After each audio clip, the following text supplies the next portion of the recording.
Hello, you're watching Hornbilltv's Primetime. Now headlines. As Sudan marks 2 years of civil war on Tuesday, the ambassador of Sudan to India, Dr. Mohammed Abdallah Ali Eldum, said this was not a civil war but external aggression, a war of self-defense imposed on the army of the Sudan. Two incidents within a gap of just 1 week seem to have changed the political equations in Karnataka. Chief Minister Sitaramaiah visited New Delhi after a gap of almost 3 months and met the Congress High Command, including Mallikarjun Kharge and Rahul Gandhi. In a significant political development ahead of the Bihar Assembly elections, Rashtriya Janata Dal leader Tejasvi Yadav along with party MP Manoj Jha met leader of opposition in the Lok Sabha Rahul Gandhi and Congress President Mallikarjun Kharge at Kharge's residence in New Delhi on Tuesday. Jammu and Kashmir Chief Minister Omar Abdullah has confirmed that his administration has moved to the Supreme Court regarding the contentious Waqf Amendment Act, and they are waiting for the court's verdict.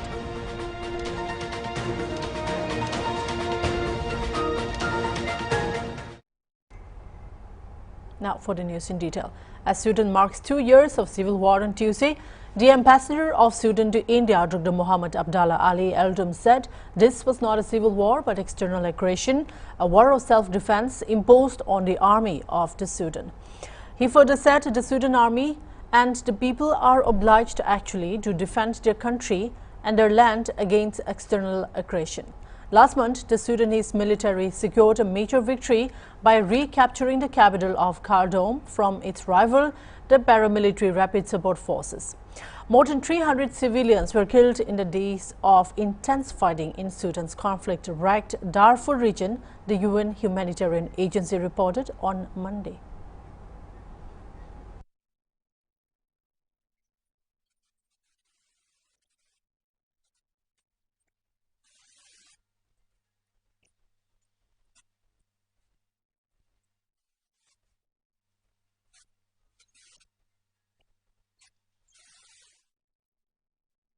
Singaporeans vote on May 3 in an election that will test Prime Minister Lawrence Wong's leadership as the wealthy city-state faces a turbulent global economy upended by US tariffs. This will be the first electoral battle for the ruling People's Action Party under Wong since he succeeded Lee Hsien Loong, the son of founding Premier Lee Kuan Yew, last year after decades of leadership by the Lees. Parliament was dissolved Tuesday, clearing the way for the vote.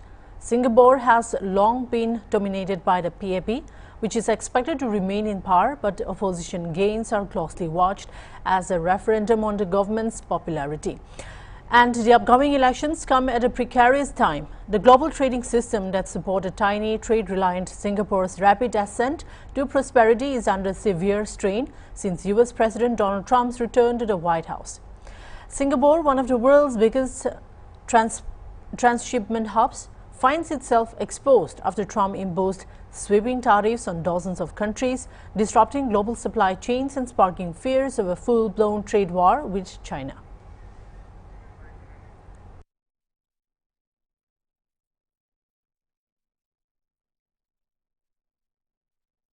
"81 years ago, on 14th April of 1944, the tricolour flag of India was first hoisted in Moirang of Manipur, and the day has been commemorated today with solemnity and pride at the INA War Museum cum Library in Moirang, Bishnupur district. The event was organised by the Department of Art and Culture. Manipur Governor Ajay Kumar Bhala led the observance by hoisting the Indian tricolour at Moirang Kangla, marking the very site where the INA, under the leadership of Netaji Subhash Chandra Bose, first hoisted the national flag on Indian soil. The governor also paid floral tributes to the statue of Netaji, honouring his pivotal role in India's struggle for independence. A highlight of the celebration was a patriotic motorcycle rally. Over 100 bikers rode in unison from the India Peace Memorial at Maibam Lotba Ching to Moirang. Dignitaries present at the event included Moirang AC, MLA Tongam Shanti, retired Lieutenant General Konsam Himale, Zonal President of ABPSSP and Northeast, Major General J.S. Nanda, SM retired President of ABPSSP Punjab Branch, Major General S.S. Kartikeya, SM of the 57th Mountain Division, Brigadier Neeraj Sharma, Deputy IGAR South, and M. Joy, Special Commissioner, Department of Art and Culture. In his address, Governor Bhala described as a hotspot of arts, culture and historical significance, and even referred Moirang as a cultural capital of national pride, where the flame of India's independence was first ignited by the INA. Reinforcing the significance of INA's role in shaping the society, the governor calls for unity and peace among the people of Manipur, which has been reeling under unrest.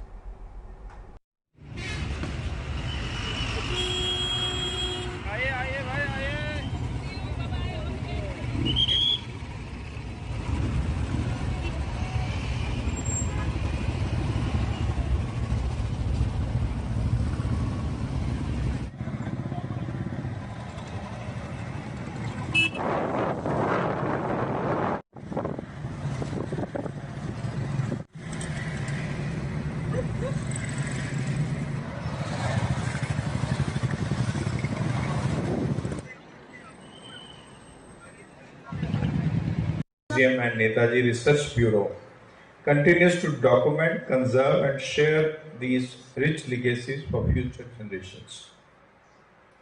Today, Manipur stands as a proud contributor to India's strength. From its rich cultural heritage to its brave sons and daughters in the armed forces, Manipur continues to uphold the values of courage, sacrifice and unity. General Himalaya Singh was telling me that Moirang is also the cultural capital of the state, and local singers who sang the song in Hindi so well, it really sort of raises your goosebumps. I mean, people can sing so nicely in Hindi also. At the same time, we must also acknowledge the challenges we are facing, whether it's need of greater harmony, more opportunities for our youth, stronger connectivity across regions. Let's take inspiration from INA's fearless march and renew our pledge to work together for a peaceful, prosperous and united. China has ordered its airlines not to take any further deliveries of Boeing jets, Bloomberg reported on Tuesday. Since President Donald Trump took office in January, the world's two biggest economies have been locked in a tit-for-tat tariff war, with the U.S. now charging levies of up to 145% on imports from China. Beijing has reacted furiously to what it calls unlawful bullying by Washington and has imposed retaliatory duties of 125% on U.S. imports, dismissing further hikes as pointless. Media reports on Tuesday that China had also ordered airlines to hold deliveries of Boeing planes, citing people familiar with the matter. Beijing has also told its carriers to suspend purchases of aircraft-related equipment and parts from U.S. companies, the financial news outlet reported the People as saying. AFP has contacted Boeing and China's foreign ministry for comment. Beijing's reciprocal tariffs on U.S. imports would likely have triggered significant rises in the cost of bringing in aircraft and components. Bloomberg said the Chinese government is mulling helping carriers that lease Boeing jets and face higher costs.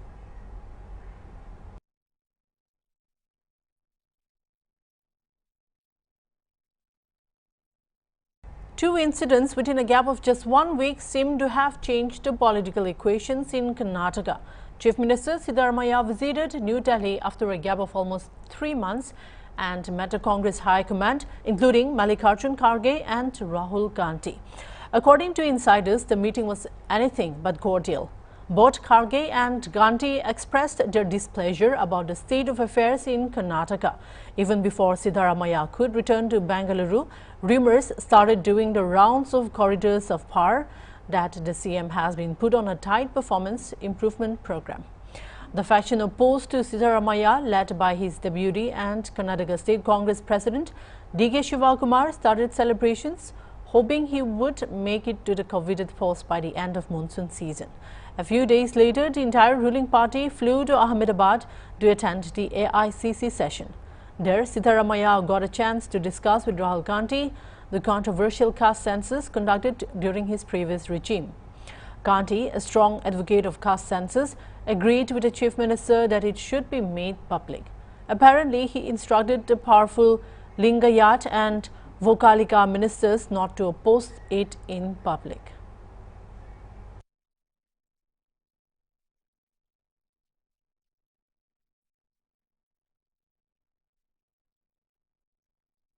Jammu and Kashmir Chief Minister Omar Abdullah has confirmed that his administration has moved the Supreme Court regarding the contentious Waqf Amendment Act. Speaking to the media, Abdullah said they have approached the Supreme Court and see what the court decides on it. The move reflects growing concerns in the region over the implications of the central government's amendments to the Waqf laws. In a related development, Abdullah also expressed optimism about the restoration of full statehood of Jammu and Kashmir. He revealed that he recently met with Union Home Minister during the latter's visit to Jammu and Srinagar. कितना वक्त लगा, लेकिन शायद अल्लाह ताला ने यही रखा था। ये पुल 2014 के सैलाब में जो है ये बह गया था। लगभग 11 साल लगे इसको दोबारा बनाने में। शायद हमारे हाथों ही इसका जो है इफ्तिदा लिखा हुआ था, लेकिन आज हम आए इस पुल का इफ्तिदा करने के लिए। आज इस पुल को लोगों के हवाले किया गया है। जैसे कि तकरीरों के दौरान आपको कहा गया, ये पुल न सिर्फ आर पार के लोगों को जोड़ने के लिए है, बल्कि साउथ कश्मीर को सरार शरीफ के साथ जोड़ने में जो है इस पुल का एक बहुत अहम रोल बनता है। और कुछ वक्फ बिल पर अपोजिशन कहते हैं कि असेंबली में रेजोल्यूशन पास नहीं की गई। सुनिए ना, नहीं ना, ऐसी बात नहीं है। स्पीकर साहब ने आखिरी दिन पे सारी बात जो है वो क्लियर कर दी। गलती शायद उस वक्त मेंबरों के तरफ से ये रही कि उन्होंने एडजर्नमेंट मोशन लाया। एडजर्नमेंट मोशन सिर्फ और सिर्फ जम्मू कश्मीर की हुकूमत के काम को लेके जो है एडजर्नमेंट मोशन लाया जाता है, क्योंकि उस वक्त हुकूमत को जवाब देना होता है। अब मुझे बताइए ना, अगर ये एडजर्नमेंट मोशन एडमिट किया गया होता, हम लोग क्या जवाब देते? ये वक्फ बिल हमारे तरफ से नहीं लाया गया था। ये वक्फ बिल मरकज की हुकूमत और पार्लियामेंट से पास हुआ, तो जम्मू कश्मीर की हुकूमत इसमें क्या जवाब देती? अगर ये रेजोल्यूशन किसी और अंदाज में लाया गया होता या किसी और कानून के तहत लाया गया होता तो शायद इसको एडमिट किया जा सकता था। लेकिन चलिए, वो बात गई। अब हम अदालत गए हैं, सुप्रीम कोर्ट के सामने जो है मुख्तलिफ पार्टियों ने, जिसमें नेशनल कॉन्फ्रेंस ने भी अपनी बात जो है सुप्रीम कोर्ट के सामने रखी है। अब देखते हैं सुप्रीम कोर्ट का क्या फैसला आएगा इसमें।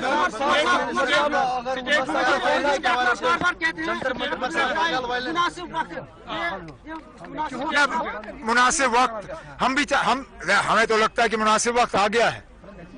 हमें तो लगता है कि असेंबली इंतखाबात के बाद अब 6 महीने पूरे हो गए हैं, लेकिन पिछले दिनों होम मिनिस्टर साहब श्रीनगर और जम्मू आए थे। मेरी अलहदा उनसे मीटिंग हुई, अच्छी मीटिंग हुई, और मैं अभी भी उम्मीद लगाए बैठा हूं कि बहुत जल्दी जम्मू कश्मीर को दोबारा रियासत का दर्जा मिल जाएगा। We'll be right back after a short break, so stay tuned.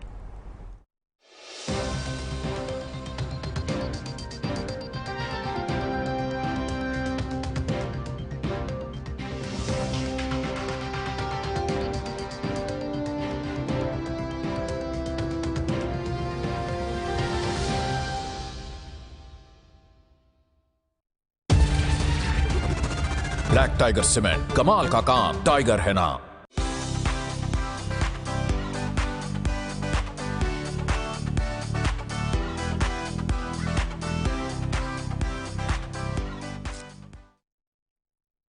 दीवार पे कितना डैम्प है यार, पिलर में भी फ्रैक्चर। मैं तो नाम वाला सीमेंट ही लाया था, किसी काम का नहीं निकला। सीमेंट सिर्फ नाम वाला हो तो घर हॉरर स्टोरी बन सकता है, इसीलिए लाएं काम वाला सीमेंट। ब्लैक टाइगर सीमेंट का सुपर फाइन बॉन्ड और हाई कंप्रेसिव स्ट्रेंथ बनाए घर का कोना कोना मजबूत। ब्लैक टाइगर सीमेंट, कमाल का काम, टाइगर है नाम।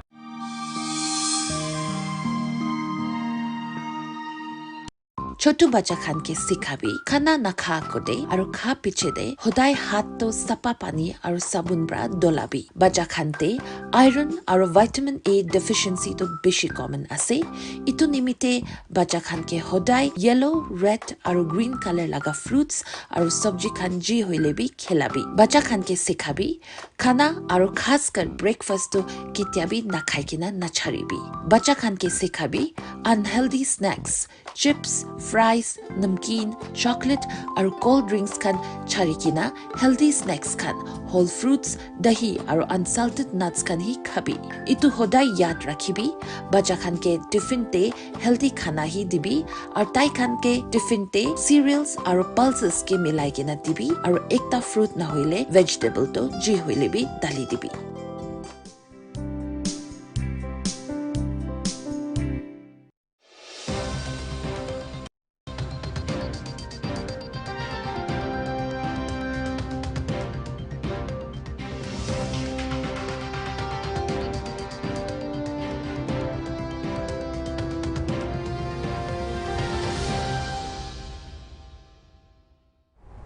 Welcome back. The registration for the Holy Amarnath Yatra 2025 has begun with a pilgrimage starting from July 3 to August 9 according to Amarnath Shrine Board.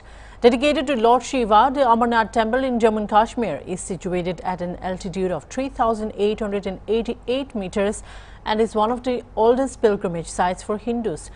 The linga is located on Amarnath mountain and is covered in snow most of the year. Well, according to scholars, the cave has been a place of worship and a pilgrimage site for centuries, despite the dangerous and difficult journey needed to reach there. There are also some ascetics, sannyasis and yogis who live in the treacherous area permanently. In modern times, the temple is open for a short period each year between June to August, which is announced by the Sri Amarnath Shrine Board. The yatra, which begins from Bahalgam and Paltal, can be physically demanding as devotees trek through challenging terrain, often battling extreme weather.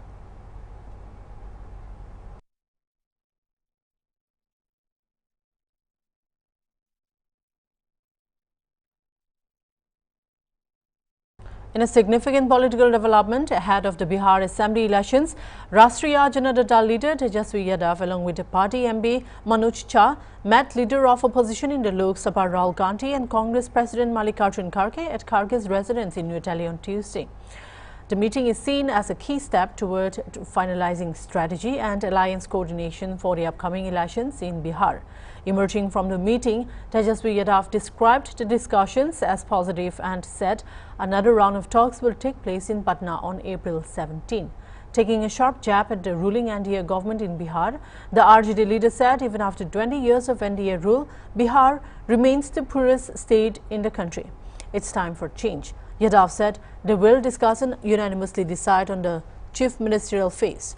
Expressing confidence in the India bloc's prospects, he asserted NDA is not forming the government in Bihar this time. हम सब लोगों की बैठक हुई है और काफी positive बातचीत हुई है और काफी पॉजिटिव बातचीत हुई है और हम सब लोग 17 तारीख को भी जो है अदर अलायंस पार्टनर के साथ जो लेफ्ट पार्टी है, वीआईपी पार्टी है, कांग्रेस और आरजेडी पटना में भी हम लोग बैठेंगे और हम लोगों की क्या स्ट्रैटेजी है वो तो मीडिया में हम लोग बताते नहीं हैं, लेकिन हम लोगों की पूरी तैयारी है और हम लोगों का पूरा मजबूती के साथ बिहार को आगे ले जाने का संकल्प है। 20 साल से जो सरकार चल रही है और 11 साल एनडीए की मोदी जी प्रधानमंत्री हैं देश भर के, बिहार को जिस हिसाब से सौतेला व्यवहार किया गया, इनके 20 साल के राज में भी बिहार सबसे गरीब, प्रति आय व्यक्ति सबसे कम, किसानों का आय सबसे कम, पलायन सबसे ज़्यादा बिहार में है और हम सब लोग जो है मुद्दे के आधार पर जो है चुनाव लड़ना चाहते हैं। हम लोग विपक्ष में हैं और आप सब लोगों को पता है कि जिस हिसाब से हम सब लोगों का एक कर्तव्य बनता है कि सरकार की खामियों को उजागर हम लोग करें, वो हम लोग जनता के बीच भी जाएंगे और सारी चीजों को रखेंगे। चेहरा होंगे आप पता नहीं आप लोग क्यों चिंतित रहते हैं चेहरे की। ये हम लोगों की चीजें हैं, ये हम लोग जो है बैठ चीत करके सारी चीजें जो है सामने आ जाएंगी। इसमें आप लोगों को परेशान होने की कोई आवश्यकता नहीं है।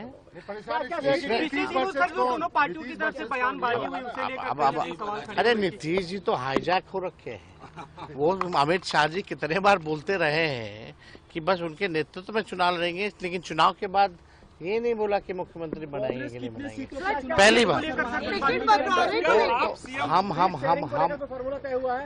देखिए, जनता मालिक है, जनता पे आप छोड़िए, लेकिन ये तय है कि एनडीए की सरकार बिहार में बनने नहीं जा रही है।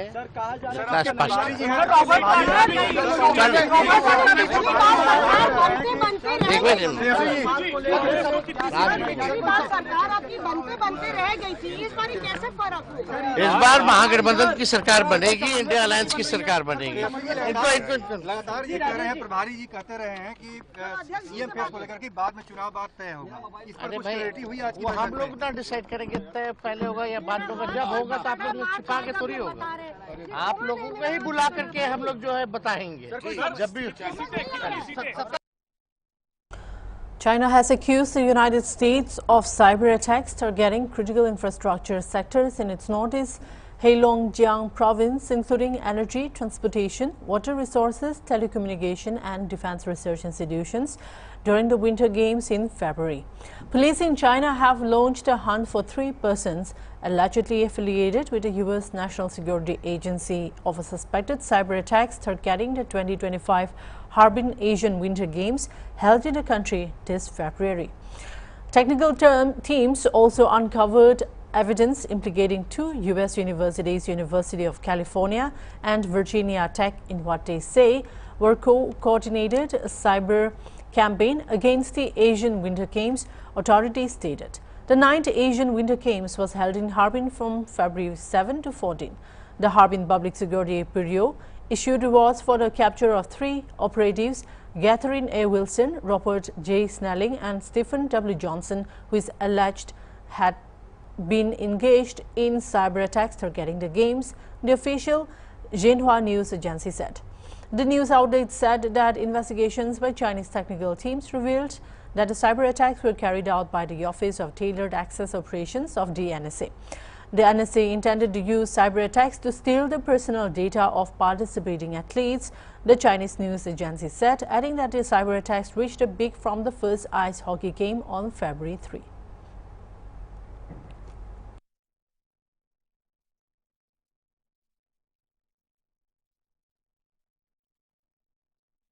After the recent controversy in Tamil Nadu's Tiruchendurai village, a similar shock has gripped the residents of Katukolai village in Vellore district as they have received official notices declaring their land as Waqf property.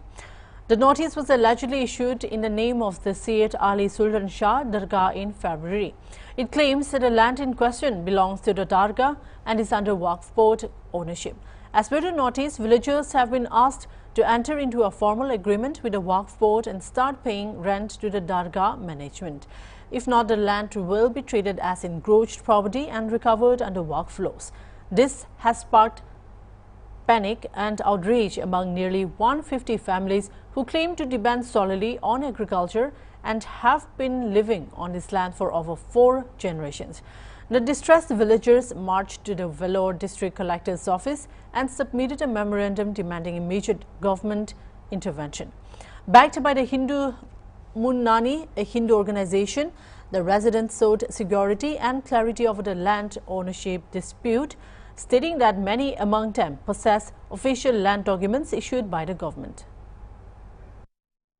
Hi sir, this is Syed Sadab. I am a representative, that is hereditary Mutawalli of this Dargah and Waqf. And here I have been a hereditary Mutawalli from the past 4 years. Actually, I have given a notice to the village peoples who are residing there in our Waqf. It is because I am claiming because of I am having all the records which belongs to our Waqf. It shows that from the year 1954 itself, that is from the government of Tamil Nadu Gazette, it has been mentioned that the mentioned property that belongs to our Waqf. So, and also even from the Waqf board, they have given us a performer report. In that they have mentioned clearly that some of the properties that belongs to our Waqf, and that is why we are claiming that actually they themselves know that it belongs to our masjid property, and even we spoke with those peoples, and they know that it belongs to our that is our masjid property. And even we have spoken some of the times that they have to pay the land rent to us, not the building rent, or they have to pay the tax or something. So they are claiming just that they were residing from the past 4 hereditaries, like that they are telling. But as per the records from the 1954 till 1990s, it was just a agricultural land. That is like it was a dry land, and even my father, he has given the petition to the Superintendent of Waqf Chennai and as well as the district collector in the 1991, and they have not taken any steps to that. Afterwards, he has taken many steps to stop the electricities or some registration works which was done illegally there. So far the government has not taken any action. So that is why I have given a notice to them to pay the land rent to us. And then just I have given one notice, and I have planned to give all these records, to submit all these records to the government as well as to our Waqf, so that they have to take some action according to that. That's all for now. Keep watching Hornbill TV.